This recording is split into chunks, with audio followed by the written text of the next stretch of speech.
Dhananjay sir की देश में कहाँ छीछल इधर नहीं हो रही। आम जो जन है, नागरिक है, वो कितना हैरान है, परेशान है, हलकान है तो है, और उसको आदी हो गया, उसको संकट से बड़ा अच्छा लगता है, वो बहुत प्रतिकार नहीं करता। राहुल गांधी यदि समझाते हैं, विपक्ष कहता है तो उसको ध्यान देने की बहुत जहमत ही नहीं उठाता, वो बिल्कुल चल रहा है। तो खैर मसला मामला दोस्तों जो है वो हमारी नागरिकता से जुड़ा हुआ है।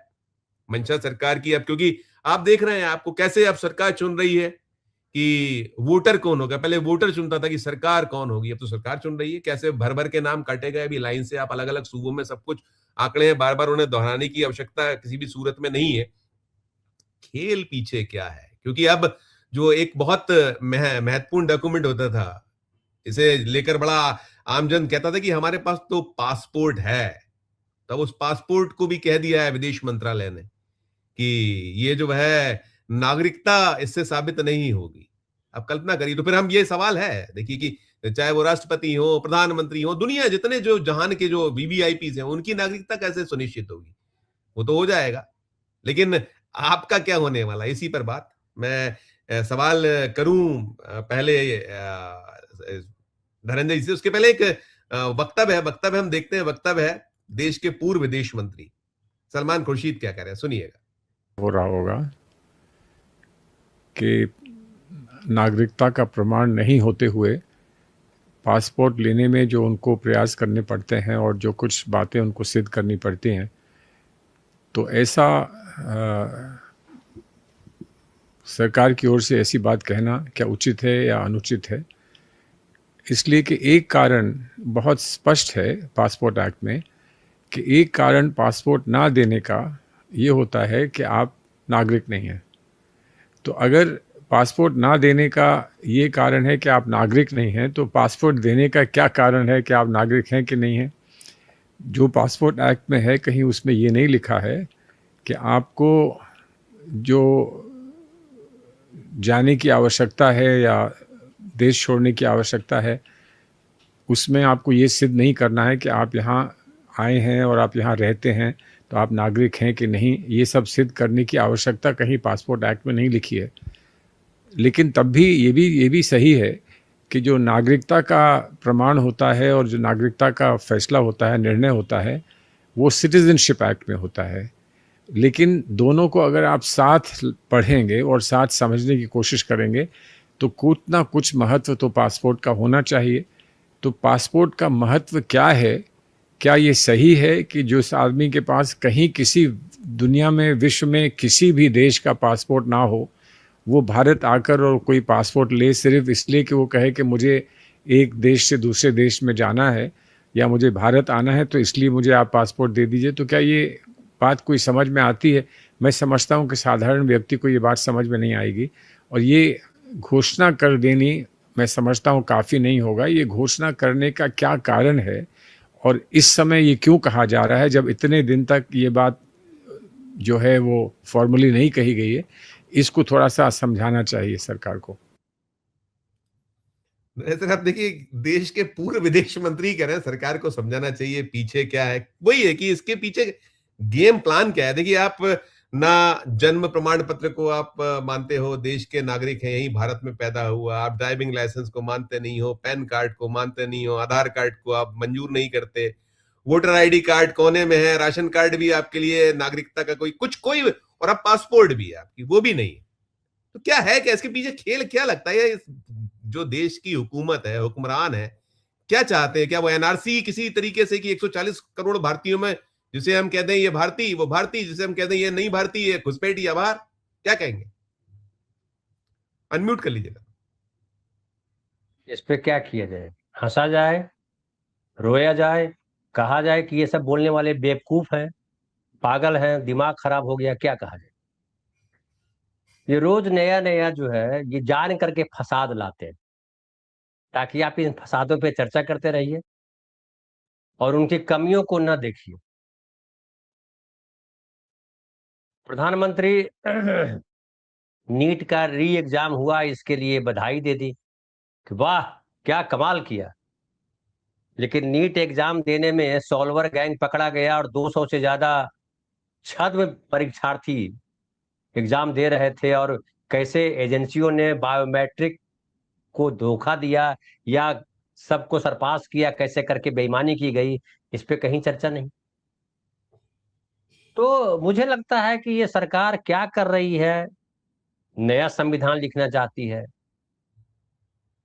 करना चाहती है कि आपको वोट देने का अधिकार नहीं, आपको नागरिक होने का अधिकार नहीं, आपके पास कोई अधिकार नहीं, जो हम कहें वही है।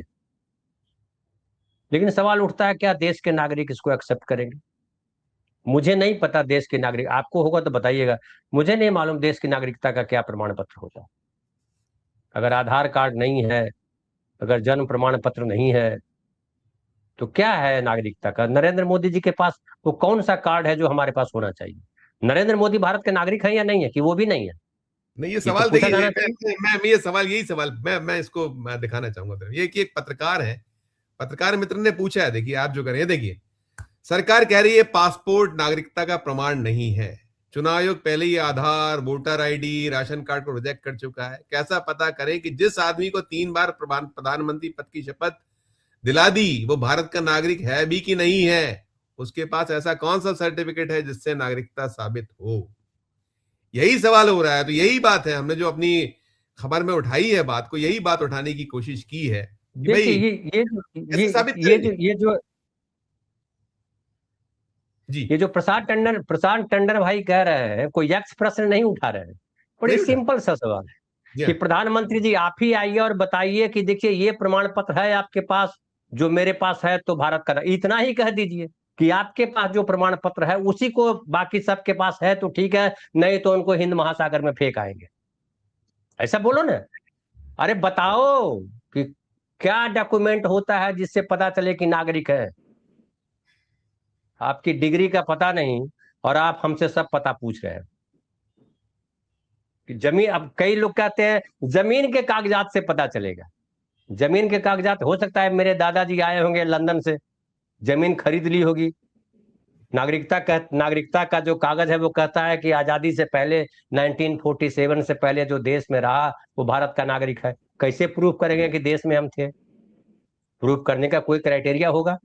जिसके पास जमीन नहीं है, जो पढ़ाई नहीं किया, वो कैसे प्रूव करेगा?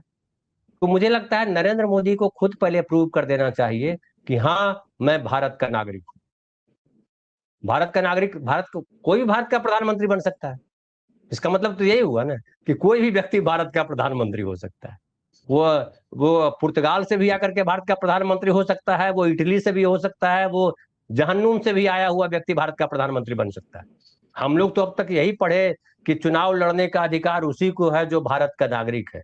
चुनाव लड़ने का अधिकार उसी को है जो दिवालिया नहीं है, पागल नहीं है। चुनाव लड़ने का अधिकार उसी को है जो 25 साल की उम्र पार कर चुका है। चुनाव लड़ने का अधिकार उसी को है जिसको कोई सजा नहीं हुई है। यही सब पढ़ा है हम लोगों ने। अब भाई वोट देने का अधिकार भी वही है, उसी को है कि वोट, जिसको वोट देने का अधिकार है उसको चुनाव भी लड़ने का अधिकार है। तो चुनाव लड़ने का अधिकार नरेंद्र मोदी जी को किसके तहत मिला, ये नरेंद्र मोदी जी को बताना चाहिए। और जो बेवकूफ ये जारी किया है बयान, उस बेवकूफ को बताना चाहिए कि आपके पास ये सर्टिफिकेट है। बताना चाहिए ना। जैसे आप पत्रकारिता करते हो, तो जब हम पत्रकारिता कर रहे थे तब कोई हिंदुस्तान में डिग्री नहीं थी, तो हम अखबारों में जो नौकरी की उसके आधार पर बताएंगे कि हाँ, हमने पत्रकारिता की। 90 के बाद हमारे पटना में पत्रकारिता का कॉलेज खुला और कहा गया, हमको भी कहा कि अरे पत्रकारिता जरा आप पढ़ाइए, प्रोफेसर लेक्चरर नहीं मिल रहे हैं। हमने कहा अरे प्रभु रहने दीजिए हमें। तो कुछ होता होगा ना। मेरे पास डिग्री है कि भैया ये धनंजय कुमार मैट्रिक पास किए, धनंजय कुमार ग्रेजुएट हैं, धनंजय कुमार फलाना गांव के हैं, कुछ कागज पत्र हमारे पास है। लेकिन नागरिक होने का क्या कागज पत्र है ये कौन बताएगा? अब देखिए विवेक भाई आए हैं, नमस्कार आपको, अब पूछिए पहले उनसे, शायद उनके पास कुछ, वो नागपुर के रहने वाले हैं। नागपुर में ही ऐसे ऐसे रत्न पैदा होते हैं, वहीं से ये मिट्टी ने पेड़ पैदा किया है जो बता रहा है कि भारत का नागरिक कौन होगा। ये भी नागरिक नहीं। तो पहले विवेक भाई को सुन लेते, फिर आगे कुछ बात होगी तो करेंगे। मैं धनंजय सर के पास जाता हूँ। धनंजय सर देखिए, 2-3 चीजें इसमें। एक तो पीछे का मंतव्य तो यही है कि आप देखिए 2019 में आपने वो एनआरसी का अनाउंसमेंट किया था, अनाउंसमेंट हम 26 में बैठे हैं और आप उसको अपने जब मौका होता है, इलेक्शन आए तो घुसपैठिए आ गए, ये है इस तरीके से, और कहीं ना कहीं पीछे कुछ चल रही है बातें, लगातार चल रही। तो ये जो ये अभी जो फिर से चीजें हैं, आपने जो, बहुत नहीं है, पासपोर्ट बहुत गिने चुने होंगे हिंदुस्तान में, 140 करोड़ हम भारतीय हैं, तो वो कुछ ही करोड़ होंगे, सबके पास तो संभव ही नहीं है। हमारे पास जो दस्तावेज होने चाहिए वो नहीं है, तो पासपोर्ट और कौन जाएगा, क्या जाएगा? हमारे मैक्सिमम तो गरीब लोग हैं, हम आप 85 करोड़ लोग, हम 5 किलो अनाज पे जीवित हैं, तो क्या? लेकिन वही बात कि एजेंडा पीछे क्या है, कि आपको अब वही कि चुनना है अपने हिसाब से कि आइए बीजेपी के हैं, भारतीय नहीं है, घुसपैठी है, यही यही सब कहीं प्ले अप है, खेल है, क्या है, क्या ये? यहीं पर समाप्त करूंगा, सब आपसे लेकर वापस आ जाइए। देखिए, उनका एजेंडा क्या है इससे कोई मतलब नहीं है, क्योंकि उनके एजेंडे से देश नहीं चलेगा। देश के नागरिकों का एजेंडा क्या है वो इंपॉर्टेंट। अब एक भक्त देख रहा था, भक्त कैसे होते हैं उसका एक 15 सेकंड में आपको परिचय दूं। तो राम मंदिर में जो डकैती हुई है उसको लेकर के वो बोल रहा था, अरे भगवान का धन था, वो ले गए, भगवान अपने तरीके से वसूल लेंगे, क्या केस मुकदमा करना। ये गधे कहाँ पैदा होते हैं? विवेक भाई, हमारे नालंदा में तो शायद नहीं पैदा होते। कहाँ पैदा होते हैं पता कीजिए। मैं बार बार आपकी तरफ उंगली उठा रहा हूं जानबूझ करके। लेकिन ये बहुत, जैसे विवेक भाई ने कहा कि ये धूर्त नहीं बदमाश है। बदमाश भी छोटा शब्द है विवेक भाई। ये आपको फ्रस्ट्रेट करना चाहते हैं, मूर्खता के शिखर पर बैठ करके। ये कालिदास वाली कहानी पढ़ी हुई है ना, कि कालिदास जिस डाली पे बैठे थे उसी डाली को काटते रहे थे, बाद में वो विद्वान हो गए। तो इनको भी यही लग रहा है कि हम जिस डाली पे बैठे हैं उसको काट देंगे, फिर हम भी विद्वान हो जाएंगे। और इनका तो मन है कभी भी कह दे मैं माँ के कोख से पैदा नहीं लिया, मैं नॉन बायोलॉजिकल हूँ। इनको कहने का क्या, कुछ भी कहते हैं। मुझे जो साजिश लगा नजर आ रही है संजीव भाई, एक्सेलेंसी एक्सेलेंसी वाला वीडियो याद कीजिए। एक्सेलेंसी एक्सेलेंसी एक्सेलेंसी, याद है? तो मुझे लग रहा है कि ये नागरिकता वाला प्रश्न ही खत्म कर देना चाहते हैं। या तो ये भाग जाना चाहते हैं और अब भारत का नागरिक है नहीं कह करके इनको पकड़ के ला नहीं सकते, या ये किसी विदेशी को यहाँ प्रधानमंत्री या कुछ और सत्ता देना चाहते हैं ताकि वो नागरिकता का शब्द खत्म हो जाए। फिर ये भी दलील दे सकते हैं कि भाई देश और सीमा क्या होता है, धरती पूरी ब्रह्मा ने रची है, सब उन्हीं का रचा हुआ है। तो पूरी दुनिया जो है वो हमारा देश है, ये कुछ भी कह सकते हैं, क्योंकि इनके पास इतनी बड़ी घास फूस और वो तमाम कचरा है कि जिसके नीचे तमाम सभ्यताएं, तमाम ज्ञान, तमाम बुद्धि दब जाती है, ढक जाती है। सब ईश्वर की लीला है। जो अभी अजय भाई क्रोधित हो रहे थे, क्रोधित होना लाजमी है, लेकिन आज अब अजय भाई से आगे मैं जा नहीं सकता, इसलिए मैं क्रोधित नहीं हो रहा हूं, क्योंकि अजय भाई बहुत हाई पिच पे चले गए और उन्होंने वही कहा है जो हम अक्सर बोलते रहते हैं। आप इस देश को दे क्या रहे हो? इस देश को दे रहे हो, अपने चैनलों को हेडलाइन दे रहे हो और हम लोगों को भी हेडलाइन देते हो, रोज नया हेडलाइन पकड़ा देते हो। और इससे होना कुछ नहीं है। अगर ये मुगालते में है कि देश इनके अनुसार चलेगा, तो फिर मैं बोलूंगा इनसे बड़ा मूर्ख कौन है? अरे ये देश किसी के, जिस ईश्वर ने रचा, तुम कहते ईश्वर ने रचा, उस ईश्वर के अनुसार नहीं चल रहा है, तो तुम्हारे अनुसार क्या चलेगा? और जिस दिन पब्लिक का दिमाग खराब हो गया, फिर पब्लिक किसी की सुनती नहीं है संजीव भाई। ठीक है, ठीक। अरे आपको एक सीन याद दिला देता हूँ। भरत तिवारी कांड अभी परसों तरसों हुआ है। भरत तिवारी को पुलिस ने एनकाउंटर किया, कहा कि जो है ये कर रहा था और गोली चला रहा था और फलाना कर रहा था। तो वीडियो सब आ गया, जांच बात हो रही है, तमाम हो रहा है, और अब उन पुलिस वालों के खिलाफ मुकदमा दर्ज हो गया, क्योंकि नंगा सच है। नंगा सच आप कैसे छुपाओगे ये कह करके कि एआई जनरेटेड है? नहीं कर सकते। नहीं, हर चीज की एक लिमिट होती है, ये तमाम लिमिट क्रॉस कर चुके हैं। जितना थोथा है उतना घना बजते हैं। मुझे तो ताज्जुब हो रहा है, ये कैसे प्रधानमंत्री ने पीठ थपा ली कि नीट का री एग्जाम आपने बड़ी सफलता पूर्वक करवा लिया। मुझे ये समझ में नहीं आ रहा। फिर आप देखिए कि अभी जो एनसीईआरटी की किताब में चेंज किया है, जो अजय भाई कह रहे थे, ये काला दिन, प्रजातंत्र की हत्या वगैरह वगैरह, क्या इमरजेंसी के समय को कह रहे हैं। पढ़ाएंगे वो, पढ़ाएंगे वो, पढ़ाएंगे वो, पढ़ाएंगे, ये है उसमें, पढ़ाने वाले हैं। तो कुल मिलाकर के जो सिचुएशन है वो बहुत ही संगीन है और दुर्भाग्य की बात है।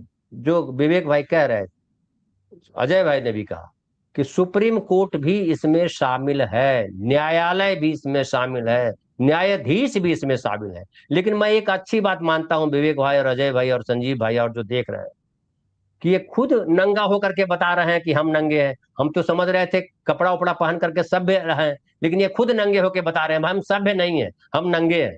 तो पहचान लीजिए इनको।